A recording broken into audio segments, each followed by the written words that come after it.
بسم اللہ الرحمن الرحیم. السلام علیکم. میں ہوں عمر چیمہ اور آپ دیکھ رہے ہیں میرا فیس بک اور یوٹیوب چینل. خواتین و حضرات، علامہ اقبال رحمۃ اللہ علیہ کا ایک مصرع ہے کہ جدا ہو دین سیاست سے تو رہ جاتی ہے چنگیزی. یہ جو شخصیت میرے ساتھ اس وقت موجود ہیں، یہ اس مصرع کو کافی سیریسلی لے کر چل رہے ہیں. ان کی وجہ شہرت قرات ہے، ان کی وجہ شہرت قرآن ہے، ان کی وجہ شہرت دین سے وابستگی ہے، اور ان کی وجہ شہرت ان کا امیر ہونا اور ان کا یہ شاہانہ لائف سٹائل ہے. لیکن یہ سیاست میں کیا کر رہے ہیں اور سیاسی اہم شخصیات کے اس وقت زیادہ قریب تر کیوں ہوتے جا رہے ہیں، اور کسی ایری گیری نتھو گیری سیاسی شخصیت کے قریب نہیں، بلکہ اس سیاسی شخصیت کے قریب جو ہر گھنٹے کی ہیڈ لائن کے اندر سر فہرست مین شہ سرخی کے اندر ہوتے ہیں. سر السلام علیکم. وعلیکم السلام ورحمۃ اللہ وبرکاتہ. سیاست میں آنے کا کیا مقصد ہے اور کس طرح سے کس راستے سے انٹری کر رہے ہیں آپ سیاست میں؟ دیکھیں، میں یہ سمجھتا ہوں کہ بالعموم یہ تاثر ہے اور کافی حد تک 90% جو عوام اس بات پہ بھرپور متفق ہے کہ سیاست ایک گند ہے، اس کے اندر ہاتھ نہیں ڈالنا چاہیے. آپ جیسے مخلص ساتھی بھی کئی بار جب ان سے ڈسکشن ہوتا ہے وہ یہ کہتے ہیں آپ اسے دور رہیں. تو میرا یہ ایک فلسفہ ہے، میں یہ کہتا ہوں جب تک آپ اس گندگی کے اندر نہیں کودیں گے تب تک اس گندگی کو صاف کس طرح کریں گے.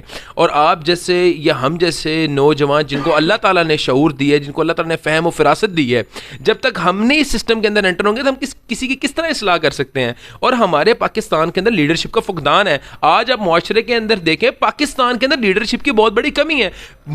ہمارے پاس پیپل پارٹی کا تو لیڈر آ گیا، ہمارے پاس نون لیگ کا تو لیڈر آ گیا، ہمارے پاس پی ٹی آئی کا تو لیڈر آ گیا، ہمارے پاس JUIF کا لیڈر آ گیا، ہمارے پاس مسلم لیگ نون کا، کاف کا، ہر قسم کی جماعت کا لیڈر آ گیا. ہمارے پاس پاکستان کا لیڈر نہیں ہے. ہمارے پاس ایک بھی ایسا لیڈر نہیں ہے جس نے پوری قوم کو متحد کرنے کی کوشش کی ہو، جس نے ملک کے مسائل کو حل کرنے کے لیے خلوص سے کوشش کی ہو، جس نے ملک کے اندر گالی گلم گلوچ کا ایک کردار کشی کی سیاست کا خاتمہ چاہا ہو. تو میں یہ سمجھتا ہوں اس وقت جتنے بھی لیڈران ہمارے ملک کے اندر موجود ہیں وہ صرف اپنے اقتدار کو بچانے کے لیے، اپنے اقتدار کے حصول کے لیے اور ایک ایوانوں کے اندر پہنچنے کی ایک جنگ لڑ رہے ہیں. ایک پولیٹیکل پارٹی دوسری پولیٹیکل پارٹی کے ورکروں کو گالم گلوچ کر رہی ہے، دوسری پولیٹیکل پارٹی پہلی والی کی کردار کشی کر رہی ہے. تو یہ کیا ہو رہا ہے؟ یہ ملک بچانے کی مہم ہے. آپ ایک دوسرے کو گالیاں نکال کے، پاکستانیوں کو گالیاں نکال کے آپ پاکستان کو بچانا چاہ رہے ہیں. یہ مجھے کوئی سیاست کا جو اس وقت ایک سینیریو ہے یا یہ ڈائنامکس جو ہے مجھے سیاست کا سمجھ نہیں آ رہے. اور میں یہ سمجھتا ہوں اس وقت آپ جیسے اور ہم جیسے نوجوانوں کی ضرورت ہے کہ سیاست کے اندر بھرپور قدم رکھیں. کیا آپ پی ٹی آئی کو باقاعدہ طور پر جوائن کرنے جا رہے ہیں؟ اور اگر ایسا ہے تو جو آپ باتیں کرتے ہیں، پی ٹی آئی تو بظاہر اس وقت جو سینیریو چل رہا ہے وہ ان چیزوں کے متضاد ہی چل رہی ہے. یعنی جو گالم گلوچ کی آپ نے بات کی، جو کردار کشی کی آپ نے بات کی، جو پاکستانیوں کو رونتے ہوئے انہی کا فائدہ اٹھاتے ہوئے انہی سے فائدہ حاصل کرنے کی بات ہو، تو یہ ساری چیزیں اس وقت پی ٹی آئی میں بھی بظاہر نظر آ رہی ہیں. ہمیں ایک رحمۃ اللہ علیہ کانفرنس کے اندر مدعو کیا ہوا تھا، وہاں میں گیا، وہاں میں تلاوت پڑھی. اس کا ہرگز مطلب یہ نہیں ہے کہ میں پی ٹی آئی کے اندر شامل ہو گیا ہوں. دیکھیں، میں جب کسی بھی پولیٹیکل پارٹی کو جوائن کروں گا یا میں جو بھی میرا حکمت عملی ہوگی یا جو بھی میرا لائے عمل ہوگا الیکشن کے حوالے سے، وہ میں کھلا عوام کے سامنے ڈسکلوز کروں گا. اور آپ بھائیوں کو ایک پراپر مدعو کر کے آپ کے چینلوں کے تھرو میں جو ہے عوام تک اپنا موقف پیش کروں گا. رہی بات کہ گالی گلوچ کا کلچر اور یہ کردار کشی کا کلچر، میں یہ سمجھتا ہوں یہ صرف کسی ایک پارٹی کی خامی نہیں ہے. ہر پولیٹیکل پارٹی جو ہے وہ اس کے اندر ملوث، اور آج سے نہیں ملوث، یہ کوئی 20-30 سال سے ہمارا پولیٹیکل کلچر یہ ہے. جہازوں سے نازیبا تصویریں پھینکنا یہ کوئی پی ٹی آئی نے تو نہیں کیا. ایک دوسرے کو گالم گلوچ کرنا آج سے ہم 15-20 سال سے یہ چیزیں آبزرو کر رہے ہیں. دیکھیں، وہی روایت کنٹینیو ہے. اور افسوس اس بات کا ہے، دیکھیں کسی ایک جماعت نے اس کا خاتمہ نہیں چاہا، نہ خاتمہ کرنے کی کوشش کر رہی ہے. اور میں یہ سمجھتا ہوں آپ جیسے اور ہم جیسے لوگ اگر کسی جماعت کے اندر ہوں، غلط کو غلط کہیں گے تو ان کی اصلاح ہوگی، یا ان کی اصلاح کرنے سے ان کی اصلاح ہوگی. ہم ان کو بتائیں گے اتفا باللتی ہی احسن، اپنے دشمنوں کے ساتھ حسن سلوک کرو. یہ ہمارے قرآن میں لکھا ہوا ہے، ہمارے نبی کریم صلی اللہ علیہ وسلم کی تعلیمات کے مطابق ایک دوسرے کو حسن سلوک کرو، لوگوں کے ساتھ رحم کرو، لوگوں کو معاف کرو. یہ تعلیمات دینے سے اگلے بندے کی اصلاح ہوگی نا. آج تک ایسا کوئی بندہ ہی نہیں بدقسمتی سے ان کی جماعتوں کے اندر شامل ہوا.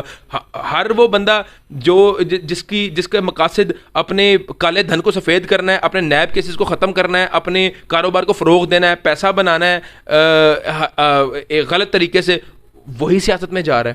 ٹھیک ہے.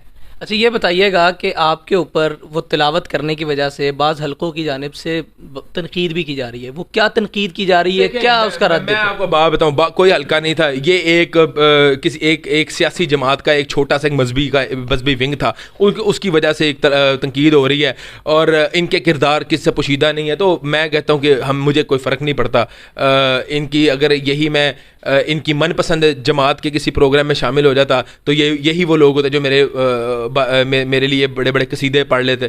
تو یہ والی تنقیدیں اور یہ والے جو حسد رکھنے والے اور بغض رکھنے والے اور کینہ رکھنے والے لوگوں کی وجہ سے ان کے منہ میں خاک ڈالنے کے لیے اللہ تعالیٰ نے ہمیں بہت عروج دی ہے. اور میں حقیقت آپ کو بات بتاؤں گا، اللہ کے فضل و کرم سے نہ آج تک کسی تنقید کو میں نے پڑھا ہے.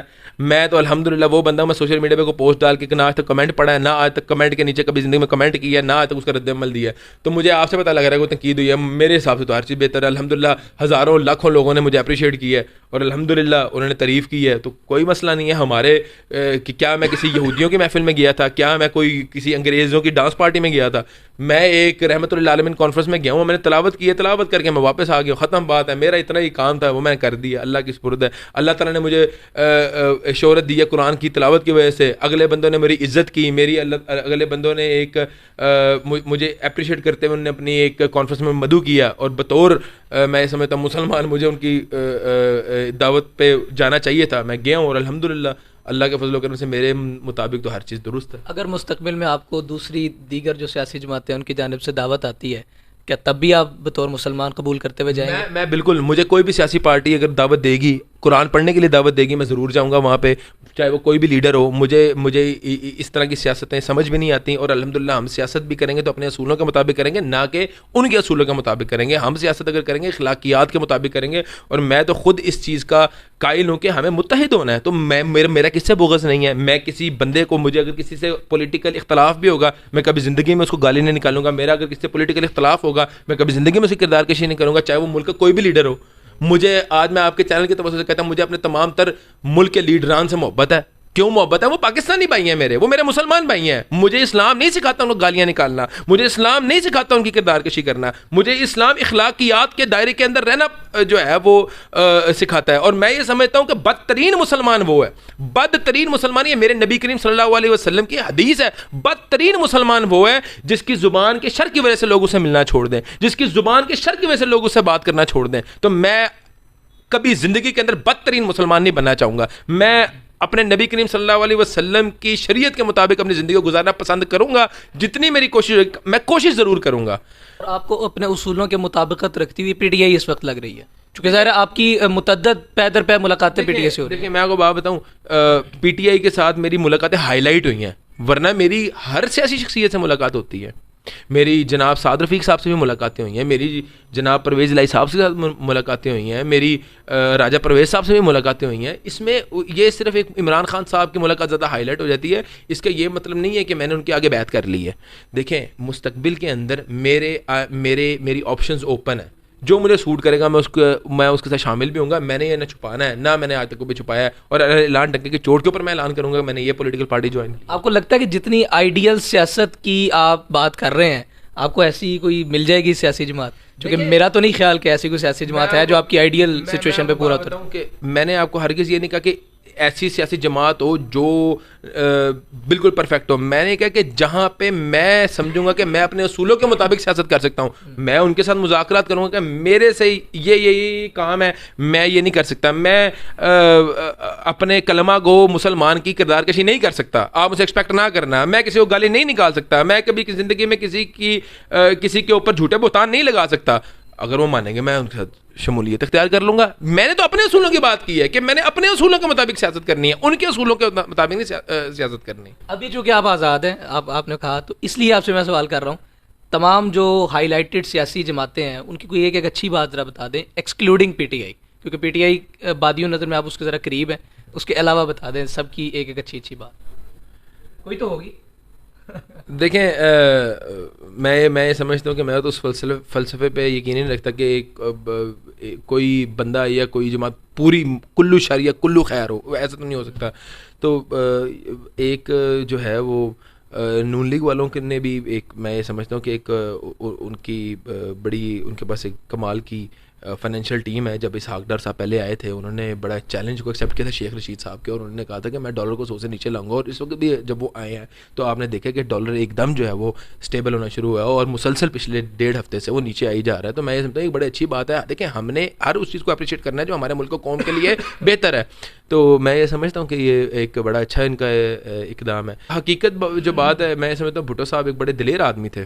آپ نے ایک بات کی ہے تو میرے ذہن میں بڑے دلیر آدمی تھے, اور جس طرح انہوں نے ایک یونائٹڈ نیشنز کے اندر ایک مقدمہ لڑا اور ایک ان کو ایک جوتے کی نوک پر رکھ کے وہاں پہ آئے ہیں, تو میں سمجھتا ہوں اس طرح کا بہادر لیڈر آج تک نہیں آیا. آپ کو ماضی قریب میں پیپلز پارٹی کی کوئی اچھی چیز نہیں؟ میں حقیقت بتاؤں ماضی قریب کے اندر مجھے کسی بھی پولیٹیکل پارٹی کوئی بھی اچھی چیز نہیں لگتی. اچھا, اب چونکہ ایک عوامی تاثر ہے تو اس لیے پی ٹی آئی کی کوئی ایک بتا دیں کوئی ایک ایسی چیز جو آپ کو پسند نہ ہو. میں یہ سمجھتا ہوں کہ پی ٹی آئی والوں کو نا اپنے تھوڑی سی یوتھ کی اصلاح کرنی چاہیے, اور یوتھ کے اندر تھوڑا سا ایک تعصب قائم کرنا چاہیے پاکستانیت کا, کہ یار جن لوگوں کو آپ گالیاں نکال رہے ہیں. اور یہ بات میں نے بڑے ہائی لیول کے اوپر بھی ایک پی ٹی آئی کے لیڈرشپ سے بھی کی ہے کہ آپ کو اپنے یوتھ کو اس چیز کے اوپر ایجوکیٹ کرنا چاہیے کہ یار آپ لوگ گالم گلوچ نہ کریں, کردار کشی نہ کریں. اور آج اگر میں یہ سمجھتا ہوں, یہ میرا فرم بلیو ہے, آج پی ٹی آئی والے اگر کھلے دل سے یہ کہہ دینا کہ یہ نون لیگ والے ہمارے بھائی ہیں اور ہماری ان کی لیڈرشپ سے جو ہے وہ مخالفت ہے, ان کے کارکنوں سے ہمارا کوئی جو ہے وہ سروکار نہیں ہے, ان کے کارکنوں کو ہم مسموم سمجھتے ہیں, ان کے کارکنوں سے ہمارا کوئی اختلاف نہیں ہے, نہ ہم ان کی کردار کشی کریں گے نہ ہم ان کو گالیاں نکالیں گے. تو آج میں سمجھتا ہوں آدھی نون لیگ کی جو یوتھ ہے وہ پی ٹی آئی کے اندر شامل ہو جائے. میں بڑا فرم بلیو ہے. ڈاکٹر صاحب آڈیو لیکس کے حوالے سے بھی ذرا بتا دیں کہ آج کل جس پارٹی کی طرف آپ کا رجحان ہے اس کی بھی آڈیو لیکس آ رہی ہیں, دیگر جماعتوں کی بھی آ رہی ہیں, اس پر آپ کا کیا نظریہ ہے؟ میرا نظریہ اس میں یہ ہے کہ ہمیں تو پوری میں یہ سمجھتا ہوں تحقیقات کرنی چاہیے ہماری سیکیورٹی ایجنسیز کو کہ کون سا ایسا بندہ ہے جس کی اتنی رسائی ہے کہ پرائم منسٹر آفس کے اندر ظاہری بات ہے کوئی نہ کوئی ڈیوائس بگ ہوئی, کوئی نہ کوئی ایسا اکوپمنٹ ہے نا, یا کوئی نہ کوئی ایسی ڈیوائس ہے جو نصب کی گئی وہاں پہ, بعد میں وہاں سے ڈیٹا ایکسٹریکٹ کیا گیا, اور کون سا ایسا کس بندے کی ایسی رسائی تھی ڈیورنگ دیٹ ٹینیور. تو میں یہ سمجھتا ہوں اس کی مکمل تحقیقات ہونی چاہیے. اور حقیقت بات ہے میں ان آڈیوز کو اتنا ویٹ نہیں دیتا. اس کی وجہ یہ کہ دیکھیں ہم بند کمرے کے اندر آپ اور میں کئی ایسی باتیں کر جاتے ہیں جو ہم نہیں چاہیں گے کہ عوام کو پتہ لگے. اب کسی کی بیڈ روم کی باتیں آپ باہر لیک کرنا شروع کر دیں, یہ اخلاقیات تو نہیں ہے. میں اوور آل مسئلہ میں آپ کو بتاتا ہوں نا کہ کیوں رائے قائم ہو رہی ہے. اگر تو کوئی شخص اس آڈیو لیک کو ڈینائی کر دے تو پھر تو ہم آپ کی والی بات کر سکتے ہیں, لیکن اگر اگلا بندہ تمام سیاسی جماعتیں اسے ایکسیپٹ بھی کریں اور پھر ایکسیپٹ کرتے ہوئے یہ بھی نہ کہیں کہ جو نارملی سیاسی لوگ کہتے ہیں کہ سیاق و سباق سے ہٹ کر بات کی جا رہی ہے, وہ اسے ایکسیپٹ کر رہے ہیں تو پھر تو رائے قائم ہوگی. میں بات کسی بھی شخص یہ میں سمجھتا ہوں بریچ آف پرائیویسی ہے. کسی بھی شخص کو یہ اختیار حاصل نہیں ہے کہ کسی کے بیڈ روم کو یا پرسنل آفس کو بک کرے. اور میں یہی آپ کے توسط سے یہ درخواست کرنا چاہتا ہوں اعلیٰ حکام کو یا سیکورٹی ایجنسیز کو کہ یار آپ تحقیقات کریں کس بندے نے حرکت کی ہے. آپ اپنے بند بیڈ روم کے اندر ہو سکتا ہے میری رات کو مخالفت کر دیں تو میں اس کی بیس کے اوپر آپ کے اوپر رائے قائم کرنا چاہوں گا یا آپ کی مخالفت شروع کر دوں. ایسا نہیں ہوتا. آپ کے پاس پورا اختیار ہے کہ جب آپ اپنی پرسنل پریمیسز میں ہوں جو مرضی کریں, آپ کا پورا اختیار ہے. تو آپ کسی کی پرسنل اسپیس کو اگر بریچ کر رہے ہیں تو میں یہ سمجھتا ہوں ایک بہت بڑا جرم ہے, اور اس کے بیس کے اوپر آپ کوئی بھی جو ہے وہ ورڈکٹ نہیں دے سکتے کسی کے بارے میں. بہت شکریہ جی آپ کے وقت کا. خواتین و حضرات, یہ تھے ڈاکٹر سبیہ الاکرام, جن کی وجہ شہرت تو اگرچہ قرآن تھی اور ابھی بھی ہے اور اللہ کرے کہ رہے بھی, لیکن انہوں نے سیاست میں قدم رکھا ہے اور آپ نے ان کے خیالات بھی سنے کہ یہ سیاست میں جو اس وقت گندگیاں موجود ہیں یہ ان کو صاف کرنے کا عزم لے کر آئے ہیں اور اس چیز کا عملی مصداق بننے کی کوشش کر رہے ہیں کہ اندھیرا جتنا مرضی تاریک کیوں نہ ہو, چراغ ہلکا سا بھی ہو تو وہ کم از کم اندھیرے کا بڑا نقصان پہنچا جاتا ہے. مجھے اجازت دیجیے, اللہ حافظ.